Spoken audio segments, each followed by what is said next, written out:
नमस्कार विद्यार्थी मित्रांनो, कंबाइंड मेंटर ऑफिशियल मध्ये तुमच्या सगळ्यांचं स्वागत आहे. मी अभिषेक ठिगळे.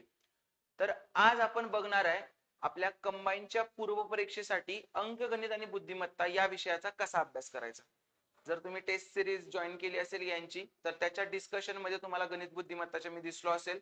बरेच विद्यार्थी मला डाऊट सुद्धा विचारतात. बऱ्याच विद्यार्थ्यांनी माझे कोर्सेस सुद्धा जॉईन केलेले आहेत आणि माझं जे एज्युकल्चर चॅनल आहे त्याच्यावर आपण रोज शॉर्ट्स, अवघड वाटणारे प्रश्न नावाची एक सिरीज आणि आपली फास्ट ट्रॅक बॅच अशा पद्धतीने माझा उपक्रम चालू आहे. त्याच्यात सुद्धा तुम्ही प्रतिसाद देत आहात. आज आपण फक्त एका गोष्टीसाठी आलोय, ते म्हणजे इथून पुढे हा व्हिडिओ जेव्हा तुम्हाला दिसेल तिथून पुढे तुमच्या हातात जवळजवळ एक 20 दिवस राहत आहेत. तर त्या 20 दिवसात तुम्ही तयारी कशी करणार यासाठी आज आपण इथं आलेलो आहे.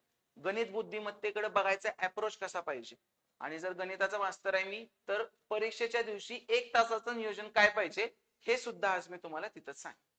ओके, एकदम सुरुवातीपासून सुरू करू. सगळ्यात पहिल्यांदा गणिताचा अभ्यास करायचा कसा. सगळ्यात पहिल्यांदा मी तुम्हाला हे सांगेन, जर तुम्ही अजून सुद्धा ट्रिक्स शॉर्टकट मध्ये सोडवा, 2 सेकंदात सोडवा, 1 सेकंदात सोडवा आणि डोळे बघतात क्षणी सोडवा, अशा व्हिडिओच्या मागे पळत असाल तर मार्क नाही येणार. तुम्ही फक्त त्या व्हिडिओ पुरते खुश राहाल, पण नंतर परीक्षेत त्याचं रूपांतर मार्कात होणार नाही. हे तुम्हाला स्वतःला सुद्धा कधीतरी रिअलाइज झालेला असेल. बरोबर बोलतोय मी? कारण काय होतं, ते प्रश्न असतात ना, ते आता इव्हन मी पण तयार करतो ना, शॉर्ट्स तयार करतो, रील्स तयार करतो. बरोबर, ते प्रश्न एका मिनिटात, कसं 1 मिनिटाचं रील असतं तर एका मिनिटात सुटणारच मी प्रश्न आणतो. ज्या एखाद्या प्रश्नाला 1.5 मिनिटं लागतोय, तर तो प्रश्न कसा काय होणार ना, त्याच्यात बसणारच नाही. आणि हे सगळं जरी तिथं जरी झालं तरी परीक्षेच्या वेळी तसल्या काही ट्रिक्स बिक सुचत नसतं. त्यामुळे मी नेहमी एक वाक्य म्हणतो, ट्रिक्स वगैरे धोकाय, कन्सेप्ट शिका मोकाय. कारण कन्सेप्ट तुमची जर चांगली असेल तर प्रश्न कसा जरी फिरवला तरी तुम्हाला त्या प्रश्नाच्या उत्तरापर्यंत पोहोचता येतं. मग त्यावेळी तुम्हाला मेथडची गरज नाही पडत. काय करतोय हे कळत जरी नसलं तरी तुमचं उत्तर मात्र बरोबर येतं. ओके, तर आता आपण बघायचं की इथनं पुढं गणित बुद्धिमत्तेचा अभ्यास कसा करायचा. सगळ्यात पहिल्यांदा आपलं वेटेज, ठीक आहे, तिथनं सुरू करू. जर तुमचे 100 प्रश्न आहेत टोटल, आणि 100 पैकी जर मागचा पेपर बघितला तर 20 प्रश्न मॅथ आणि रिझनिंगचे आणि 80 प्रश्न तुमच्या जीएस चे, जनरल स्टडीजचे सगळे. म्हणजे आता आपण ह्या पूर्ण लेक्चर मध्ये या 20 प्रश्नांविषयी माहिती घेणार आहे. ओके, या 20 प्रश्नांना तर तुम्हाला पहिल्यांदा हे बघितलं पाहिजे की इम्पॉर्टन्स कशाला द्यायचं. आणि एवढं तर कळतंय, 100 पैकी 20 प्रश्न म्हणजे 20% वेटेज एकटा आपला सब्जेक्ट खातोय. बरोबर, मग आपला एकटा सब्जेक्ट 20% खातोय तर त्याला रिस्पेक्ट पण तेवढा दिला पाहिजे आपण अभ्यास करून. आणि आपलं होतंय काय, मला मॅथ रिझनिंग येतच नाही, मी करतच नाही. करत नाही म्हणून कसं काय, मग तुम्ही पुढे जाणारच नाही ना. मग तुमच्यासाठी म्हणजे माझ्याकडे तर एवढे विद्यार्थी येतात सर, मी 80 पैकीच समजतो माझा पेपर. एवढं काय बिघडवलंय आपल्या विषयानं, सांगा बरं मला. ठीक आहे, तर आता या लेक्चर नंतर तरी तुम्ही तुमचा तो अप्रोच जावा ही माझी प्रामाणिकपणे इच्छा असेल. तर 20 प्रश्नांची जर तयारी करायची असेल तर सगळ्यात पहिल्यांदा वेळ दिला पाहिजे. तर मी वेळ देण्याचे 1-2 कॅटेगरी ठरवतो. ज्यांना मॅथ्स बऱ्यापैकी येतंय, ठीक आहे, म्हणजे आता 10-12 मार्कवर अडकलेत, ठीक आहे, तर त्यांनी इथून पुढे रोज 2 तास अभ्यास करायचा. कधी, कुणी कुणी ज्यांचे मार्क्स 10-12 वर आहेत, ज्यांचे मार्क्स 10-12 वर आहेत, त्यांनी इथून पुढे गणित बुद्धिमत्तेचा रोज 2 तास. आपला विषय कसा आहे माहितीये का, रोज आपल्या विषयाला जरासा हात गरम करायला लागतो, नाहीतर मग तो परीक्षेच्या वेळी दगा देतो आपल्याला. ठीक आहे, असं नाही होत की पॉलिटिकल मी एकदा डोक्यात बसली की मला कुठलं बी कलम विचार येत आहे, मला इकॉनॉमिकचे आकडे मला येत आहेत, जिओग्राफीचं सगळं येत आहे मला. तसं आपल्या विषयाचं नाहीये. ठीक आहे, तुम्ही जर रोज दिलं तर ते परीक्षेच्या वेळी तुम्हाला मदतीला येईल. मला येतंय म्हणून तुम्ही त्याचा अभ्यासच नाही केला तर ते परीक्षेच्या वेळी तुमचं काम करणं बंद होऊन जाईल. तर जे 10-12 मार्क्स आहेत त्यांनी इथून पुढे रोज 2 तास अभ्यास करायचा. आणि जे अजून सिंगल डिजिट मार्क्स पर्यंतच आहेत, 6 ते 8, 9 पर्यंतच येत आहेत, त्यांनी इथून पुढे 3 तास दिले तरी ते वर्थ आहेत. ते तुम्हाला उपयोगाचे पडणार आहेत, ही पहिल्यांदा गोष्ट समजून घ्या. तुम्हाला मॅथ रिझनिंगचा अभ्यास करावा लागेल. मला येतंय म्हणून चालत नाही. तुला किती फास्ट येतंय हे लय इम्पॉर्टंट आहे. सगळ्यांनाच येतंय. 15 मिनिटं जर एक्स्ट्रा केली, 1.25 तासाचा पेपर केला, आउट ऑफ पडाल तुम्ही सगळे मॅथ रिझनिंगला. पण वेळेचा प्रश्न येतोय, कमी वेळेत येतंय का, तर ते उपयोगाचं आहे. इव्हन मला बरेच जण म्हणतात सर तुमचा मॅथचा कोर्स द्या, बुद्धिमत्ता मला येते.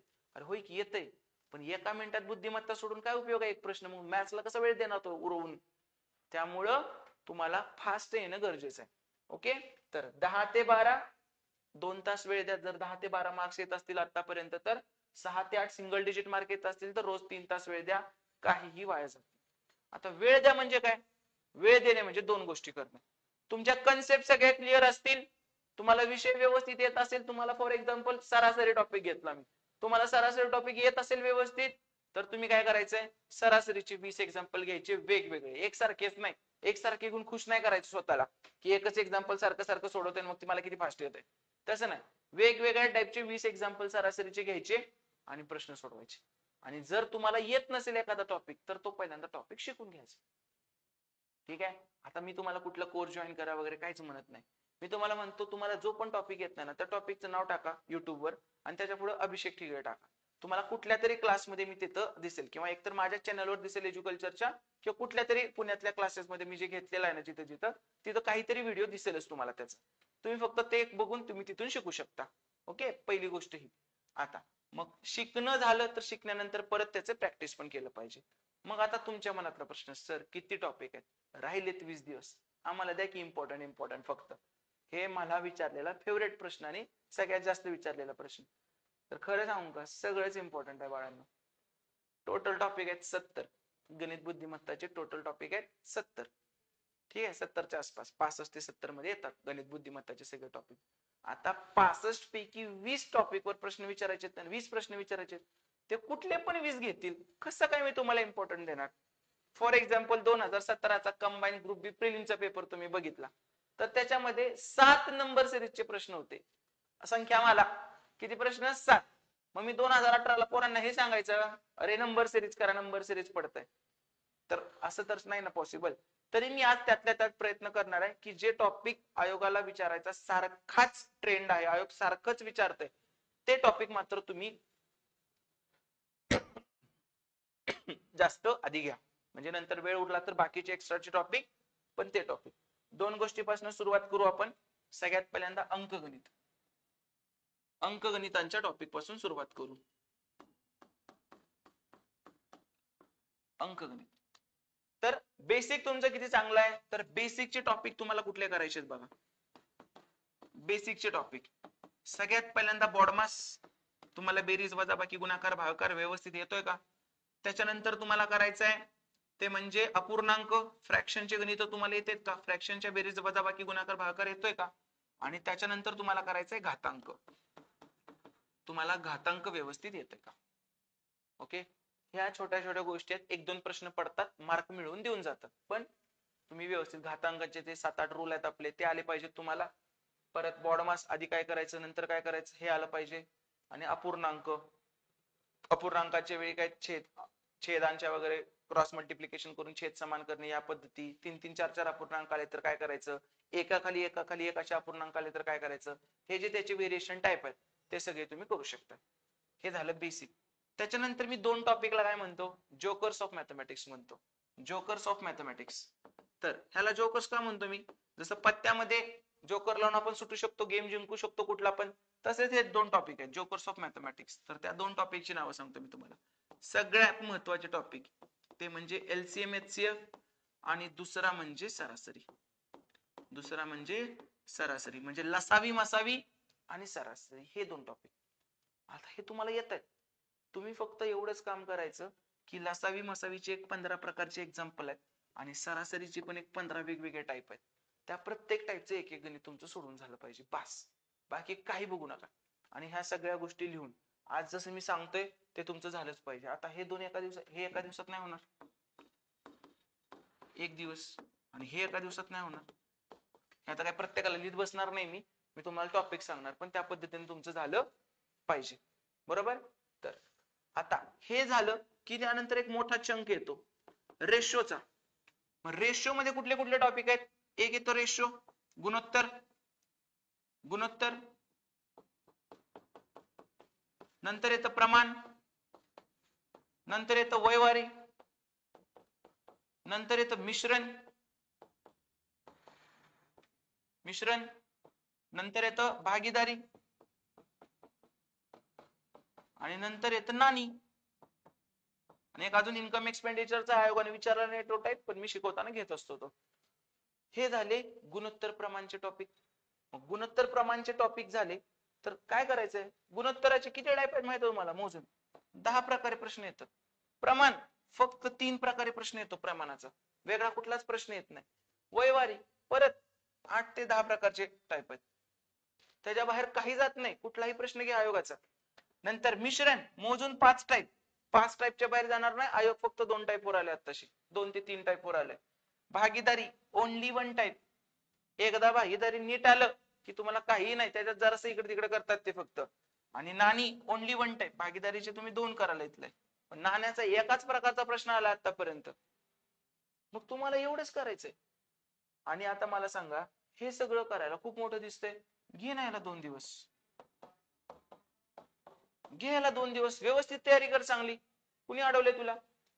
झालं 4 दिवसात तुझा जवळजवळ गणिताचा 15 ते 20% सिलेबस कंप्लीट झालाय.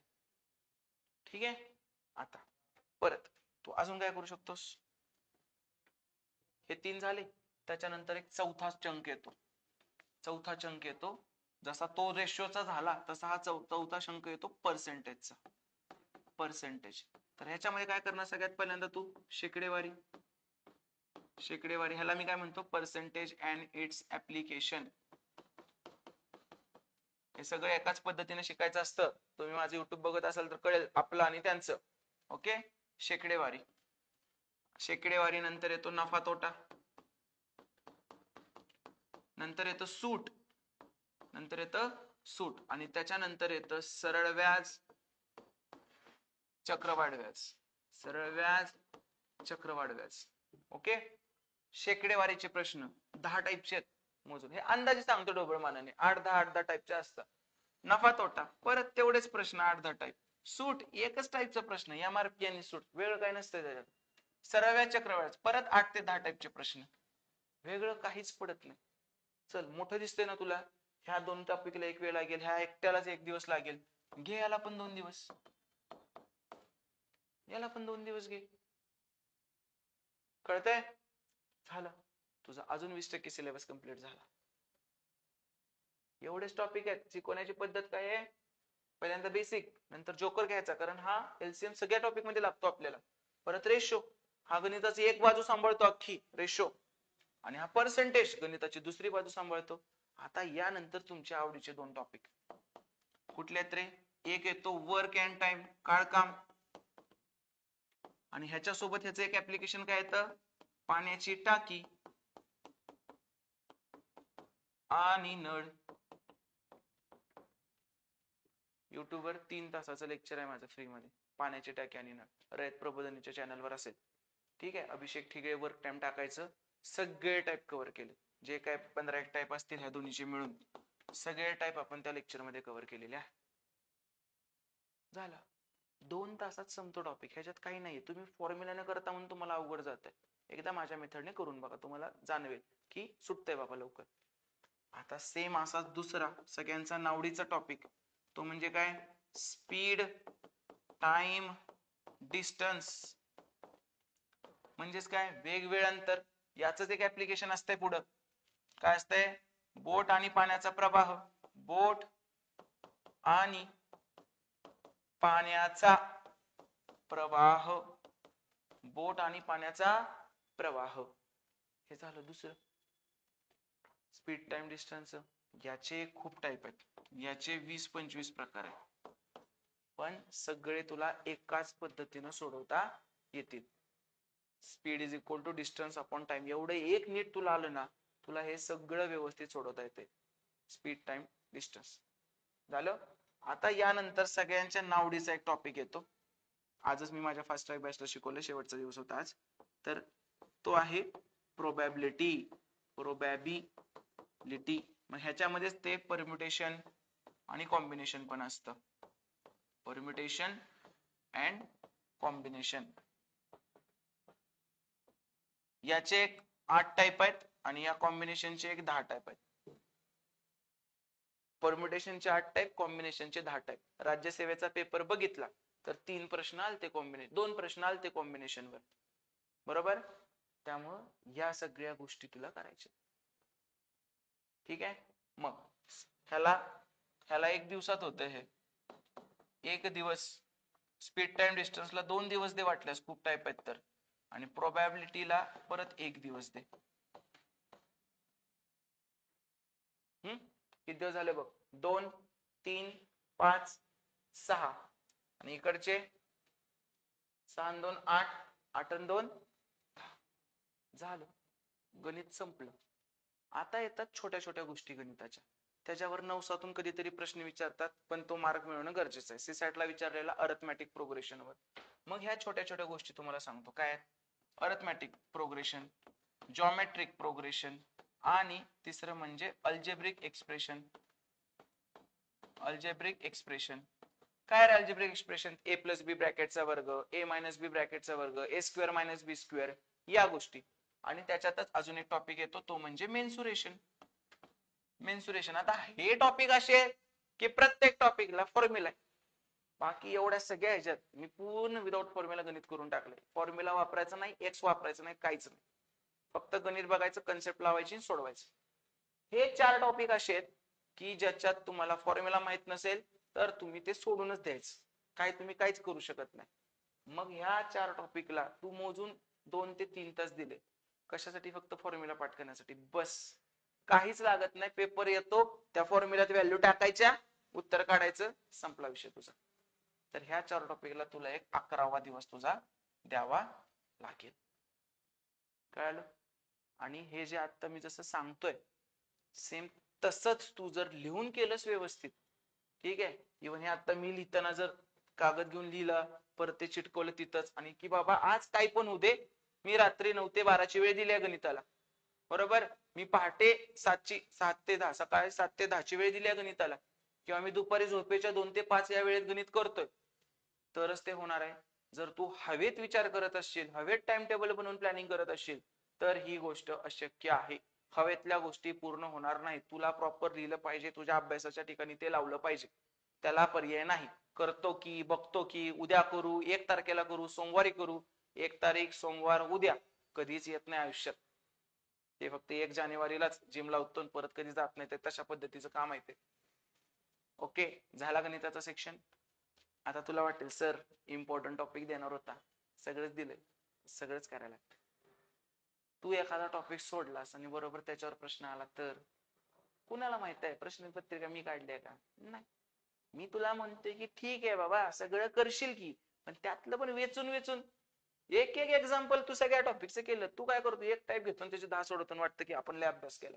तर ती वेळ सुरुवातीची असते, जेव्हा तू अभ्यासाला सुरू करतो, वर्षाची सुरुवात, की पुढच्या वर्षीचा अटेम्प्ट मी अभ्यास सुरू करतोय, तेव्हाची ती गोष्ट आहे. आता शेवटच्या दिवसात तसं नसतं ना चालत, करून एका टाईपचे 10 गणित काय उपयोग आहे?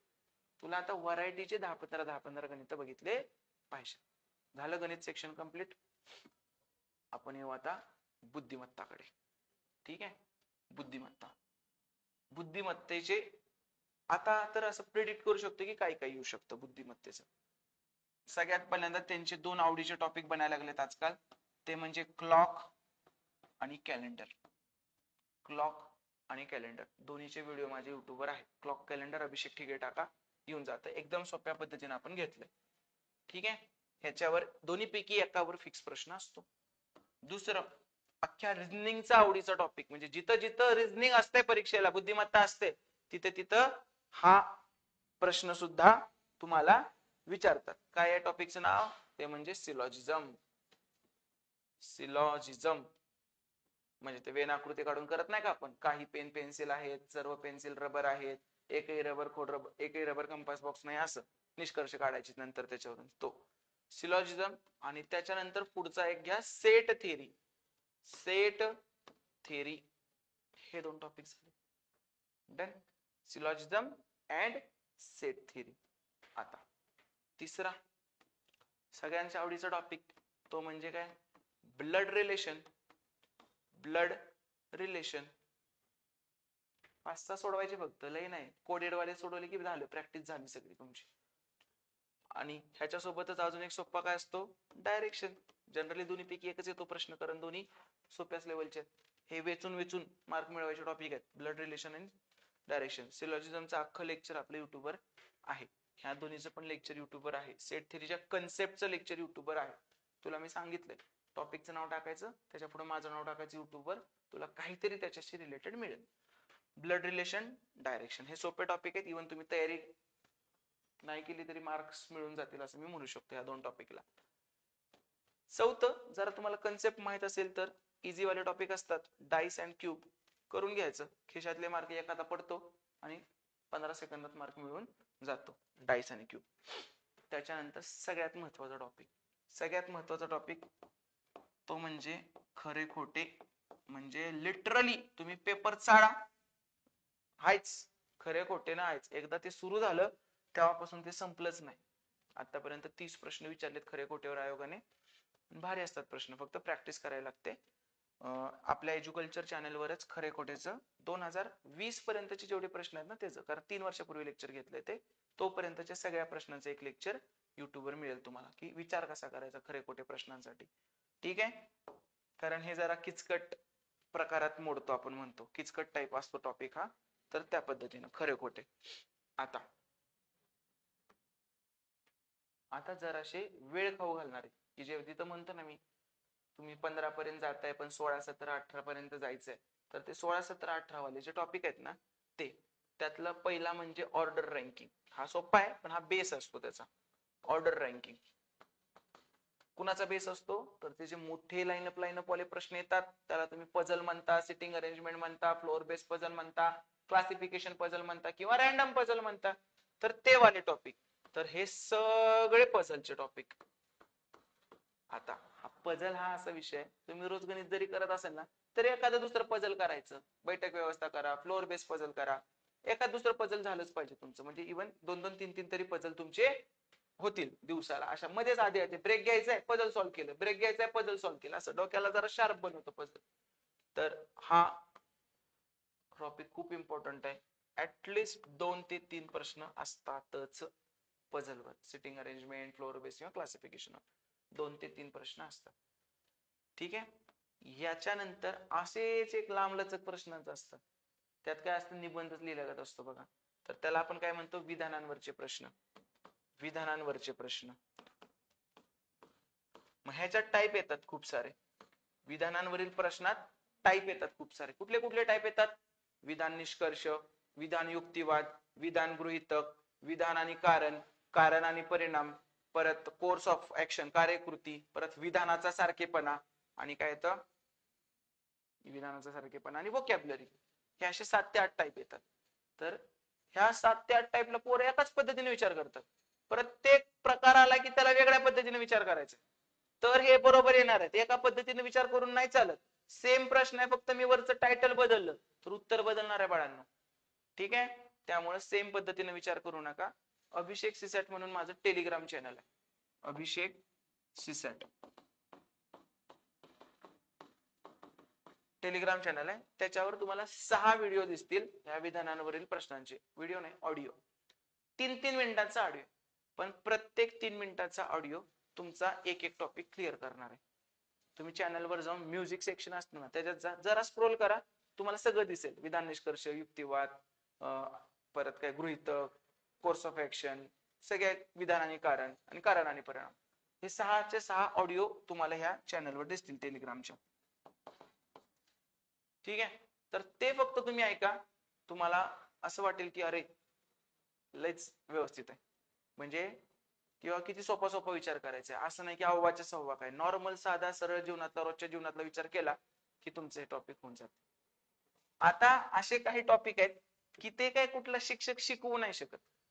ठीक आहे, तर ते टॉपिक म्हणजे काय, डायग्रॅम्स. नंतर काय, नंबर सिरीज, अल्फाबेटिकल सिरीज, लपलेली डायग्रॅम, घडीची डायग्रॅम, परत अजून काय असतं, क्वेश्चन मार्कच्या ठिकाणी येणारी डायग्रॅम, ही आकृती पूर्ण करावाली डायग्रॅम. आणि ह्याच्यात कुठले कुठले येतात, number series, alphabetical series, alphanumeric series, number puzzle म्हणजे बॉक्स देतात, कुठला तरी एक अंक क्वेश्चन मार्क असतो, त्याचे उत्तर काढायचं. तर या सगळ्या गोष्टी ह्या शिकवायच्या नसतात, ह्या पोरांनी स्वतः करायच्या गोष्टी आहेत. प्रॅक्टिस करून करून करून करून तुम्हाला याचं येतं. डायग्रामच्या बाबतीत मी नेहमी एक गोष्ट काय सांगतो, की अख्खी डायग्राम काढायला बघू नका, उत्तर बनवायला बघू नका. एक पॉईंट पकडा, त्या पॉईंट सोबत काय तिथं हालचाल चालली ते बघा आणि उत्तर एलिमिनेट करायला बघा, ऑप्शन एलिमिनेट करायला बघा आणि मग उरलेलं उत्तर तुमचं उत्तर असणार आहे, उरलेलं ऑप्शन तुमचं उत्तर असणार आहे.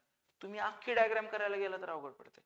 सिंपल सिंपल बघायचे. आरशातील प्रतिमा विचारले तुला तर जवळचं जवळ राहतं, उजव्याचं डावं होतं, डाव्याचं उजवं होतं, एवढेच कन्सेप्ट लाव, बाकीचे कन्सेप्ट लावूच नकोस तू. समजतंय का तुला? ठीक आहे. तर अशा पद्धतीनं तुम्हाला ह्या गोष्टी करायच्या. ओके. तर थोडस माझ्या 2 पुस्तकांविषयी सांगतो. तुम्हाला असं वाटत असेल की सरळ हेच करतोय मी, प्रमोट करतोय असं समजा तुम्ही, कारण लिहिलंय भारी पुस्तक आणि आता एवढं भारी पुस्तक आता नाहीये मार्केटमध्ये, तुम्ही हातात घेऊन तरी बघावं अशी माझी इच्छा आहे. माझ्या टेलिग्राम चॅनलवर ह्याच्या सॅम्पल कॉपी पण आहे. तर हे 2 पुस्तक मी जस्ट रिलीज केलेले आहेत. हे माझं गणिताचं आहे, टॉपिक वाईज पीवायक्यू पुस्तक, ह्याला मी नाव दिले सॉल्व विदाउट फॉर्म्युला. हे आपलं बुद्धिमत्तेचं पुस्तक आहे, टॉपिक वाईज पीवायक्यू पुस्तक. 2009 ते 24 पर्यंतच्या 122 प्रश्नपत्रिकांमधील सगळ्या प्रश्नांचं टॉपिक वाईज सॉर्टिंग केलंय. ह्याला मी नाव दिलं डेव्हलप अ लॉजिकल अप्रोच. तर ह्याच्यामध्ये आतापर्यंत झालेले सगळे प्रश्न इन्क्लूड केलेले आहे. अवघड प्रश्न आहे म्हणून गाळलाय असं काय नाही, सगळे इन्क्लूड केलेत. सगळ्याचं डिटेल स्पष्टीकरण आहे आणि थोडीशी खासियत पुस्तकाची वेगळी, प्रत्येक टॉपिकच्या समोर एक मी क्यूआर कोड टाकलाय. प्रत्येक टॉपिकच्या समोर मी एक क्यूआर कोड टाकलाय. तो क्यूआर कोड तुम्ही युट्यूब वरून असं कुठल्याही तुमच्या स्कॅनर ऍप वरून स्कॅन केला की तुम्हाला त्याच्याशी रिलेटेड काहीतरी व्हिडिओ एक दिसतो. कधी 15 मिनिटाचा आहे, कधी 5 मिनिटाचा आहे, कधी 1 तासाचा आहे. टॉपिकच्या महत्वानुसार तो व्हिडिओची साईज दिसते. त्याच्यातून तुम्हाला माझ्या शिकवण्याच्या पद्धती कळतील आणि हे पुस्तक वाचायला खूप सोपं जातं. एवढे सगळे प्रश्न एका ठिकाणी असल्याचं सध्याचं एकमेव पुस्तक आहे. तर तुम्ही जे प्रॅक्टिस करायची म्हणतोय तर तुम्ही ह्याचा सुद्धा रेफरन्स घेऊ शकता. जर तुमच्याकडे घ्यायचंच असेल पुस्तक आणि पीवायक्यूचं बघायचं असेल तर एवढं सगळं एका ठिकाणी कुठंच नाहीये. समाज कल्याणच्या 2024च्या पेपर्स हे पुस्तक आहे. ओके. आता ह्याच्या डिस्क्रिप्शनच्या लिंक मध्ये पण मी रेवंत सरांना टाकायला सांगेन त्याची बाय लिंक किंवा काहीतरी कॉन्टॅक्ट नंबर वगैरे, तर तुम्ही खरेदी करू शकता. त्याच्या आधी माझ्या चॅनलवर एकदा सॅम्पल कॉपी बघ, आवडेल तुम्हाला पुस्तक. होतंय काय, ज्याला भारी जमतंय, बऱ्यापैकी चांगलं लिहिलेलं असतंय पुस्तक, त्याला मार्केटिंग करता येत नाही आणि ज्याला मार्केटिंग करता येते त्याचं चालून जाते. त्यामुळे मला आता पण असं व्यवस्थित नाही करतं. हे आलं की सेक्शन मी घाबरतो जरा, अरे कसं काय सांगायचं, असं कसं काय विकायचं, असं होतं ना ते.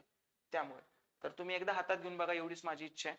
बाकी मग नंतर तुम्हीच ठरवाल पुस्तक चांगलं आहे का नाही. आतापर्यंत मुलांचा फीडबॅक खूप भारी आहे आणि कुठेही 1 रुपयाची ऍडव्हर्टाईज केलेली नाही.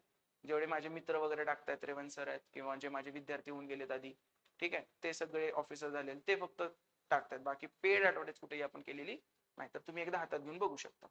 आता राहिला प्रश्न 1. काय प्रश्न राहिला आता, तुम्हाला मी मगाशी म्हटलेलं परीक्षेच्या दिवशीचं नियोजन. बरोबर. कसं आहे, 1 तास आहे तुमच्याकडे, 60 मिनिटं आणि 60 मिनिटात तुम्हाला 100 प्रश्न सोडवायचे. 60 मिनिटात 100 प्रश्न सोडवायचे. त्यातले 80 प्रश्न जीएस आहे आणि 20 प्रश्न मॅथ रिझनिंग आहे.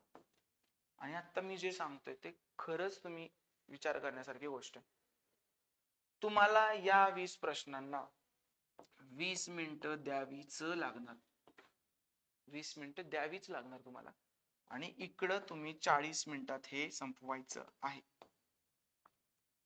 का असं म्हणतोय मी, हे प्रश्न असे तुम्ही पहिल्या इन्स्टंटला जे उत्तर तुम्ही ठरवताय, पहिल्या इन्स्टंटला तुम्ही जे उत्तर ठरवताय तेच उत्तर तुम्ही मार्क करत असता शेवटी निघताना पण तरी पण तुम्ही त्याच्यात विचार करण्यात वेळ घालवता आणि तो वेळ घालवून घालवून माझ्या सब्जेक्टला तुम्ही वेळच ठेवत नाही काय.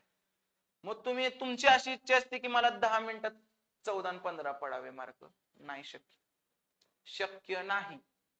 तुम्हाला हे प्रश्न 40 मिनिटात 80 सोडवायचे. प्रश्न वाचता वाचताच टिक झाला पाहिजे, तरच.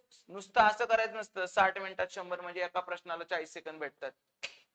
असं कसं काय तुम्ही म्हणू शकता, असं होऊच शकत नाही. ज्या प्रश्नाला जेवढी गरज आहे तेवढा वेळ द्यायचा असतो. पॉलिटीचं कलन विचारले तर त्याला कशाला 40 सेकंद पाहिजेत, 10 सेकंदात उडवा ना ते.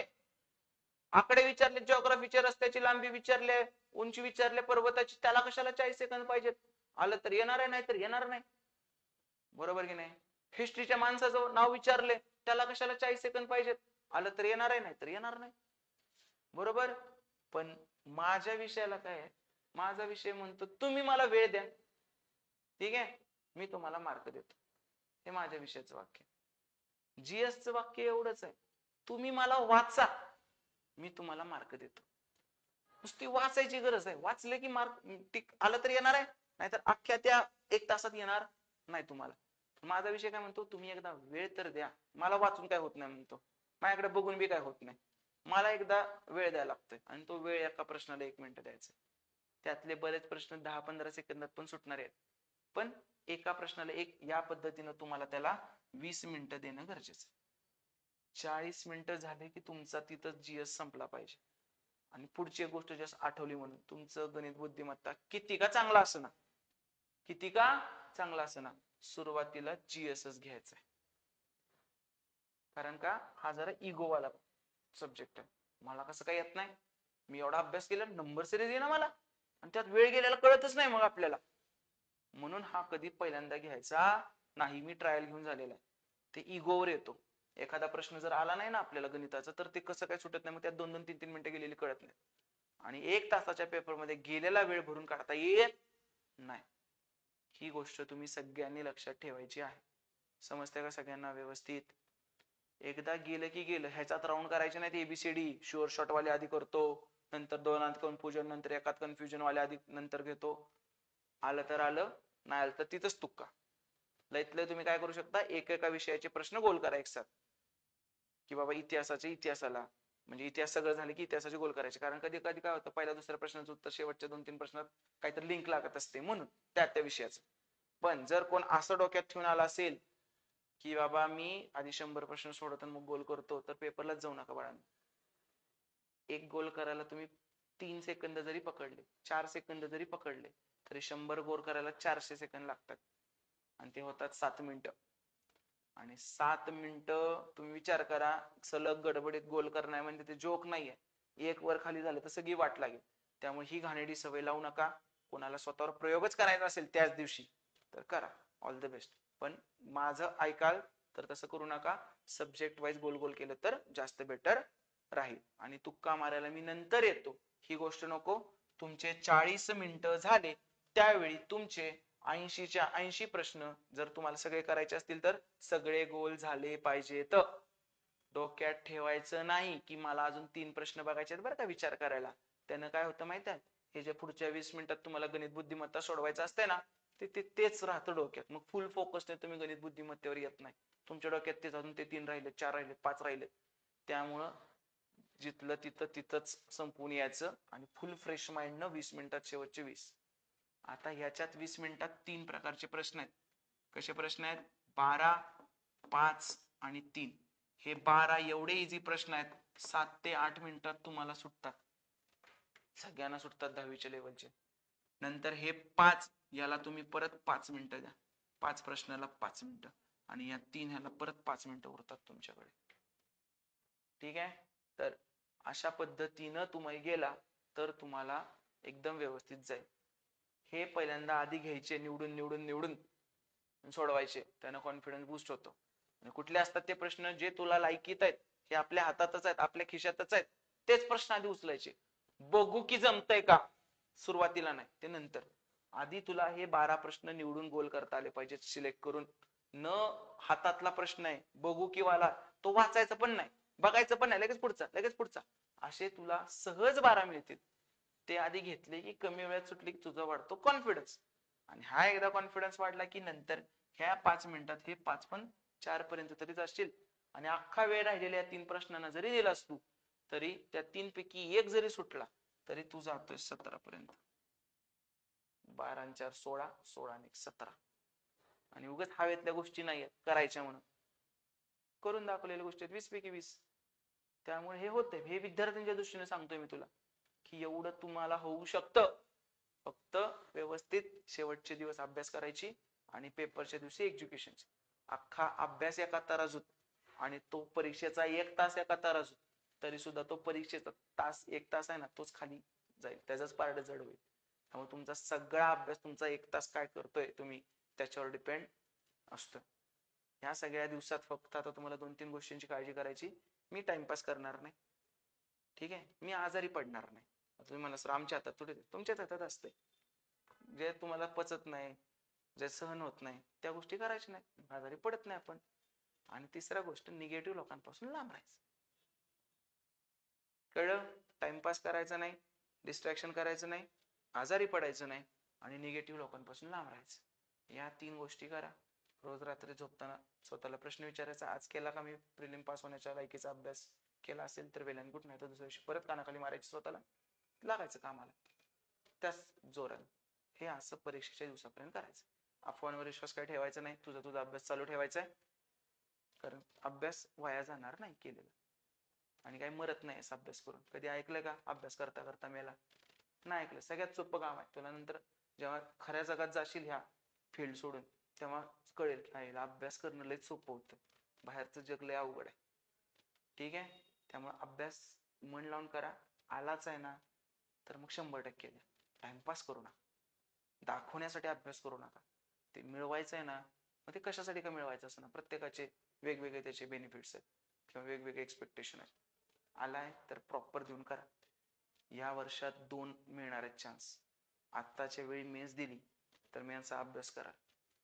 अनफॉर्च्युनेटली नाही झालं तर पुढची प्रिलिम आरामात क्लिअर. का? या वर्षी मेन्सचा अभ्यास केलास आणि मग पुढच्या वर्षी पोस्ट फिक्सच. बरोबर? फक्त प्रिलिम पास होणं गरजेचं.